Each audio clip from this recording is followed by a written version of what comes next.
తెలంగాణలో భూముల ధరల సవరణకు రేవంత్ సర్కార్ గ్రీన్ సిగ్నల్ ఇచ్చింది. రేపటి నుంచి కొత్త మార్కెట్ విలువలు అమల్లోకి రానున్నాయి. మరి ఆ ధరల సవరణ ఎలా ఉండబోతోంది? ఏ ప్రాతిపదికన ప్రభుత్వం రేట్ల విషయంలో హెచ్చుతగ్గులు చేసింది? తెలంగాణ ప్రభుత్వం భూములు, ప్లాట్లు, ఫ్లాట్ల మార్కెట్ విలువల సవరణకు ఆమోదం తెలిపింది. కొత్త మార్కెట్ విలువలు ఈ నెల 5వ తేదీ అంటే రేపటి నుంచే రాష్ట్ర వ్యాప్తంగా అమల్లోకి రానున్నాయి. క్షేత్రస్థాయి అధ్యయనం, మార్కెట్ ధరలు, రిజిస్ట్రేషన్ ధోరణి, డిమాండ్ వంటి అంశాలను పరిగణలోకి తీసుకుని ఈ నిర్ణయం తీసుకున్నట్టుగా ప్రభుత్వం ఇప్పటికే స్పష్టం చేసింది.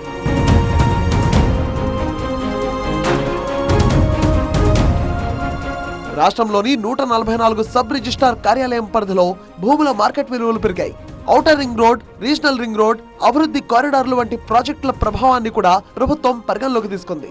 ఈ ప్రాంతాల్లో భూముల విలువలు గణనీయంగా పెరిగిన నేపథ్యంలో మార్కెట్ విలువలను సవరించింది. అటు ఫ్లాట్ల వాల్యూల్లో ఉన్న అసమానతలను తొలగించేందుకు హేతుబద్ధీకరణ చేపట్టింది. కొన్ని ప్రాంతాల్లో అన్ని అంతస్తుల ఫ్లాట్లకు ఒకే మార్కెట్ విలువను అమలు చేయాలని నిర్ణయించింది. అలాగే హెచ్ఎండిఏ, క్యూర్, ఇతర ప్రాంతాలను కనీస ప్రాథమిక మార్కెట్ రేట్లను డిసైడ్ చేసింది. వ్యవసాయ భూములు, ప్లాట్లు, ఫ్లాట్లకు కొత్త కనీస మార్కెట్ విలువలను ఖరారు చేయడంతో పాటు నిర్మాణ సామాగ్రి ధరల పెరుగుదలను దృష్టిలో ఉంచుకొని నిర్మాణ రేట్లను కూడా సవరించింది. ఆర్సీసీ, నాన్ ఆర్సీసీ నిర్మాణాలకు సంబంధించిన విలువల్లో మార్పులు చేసింది.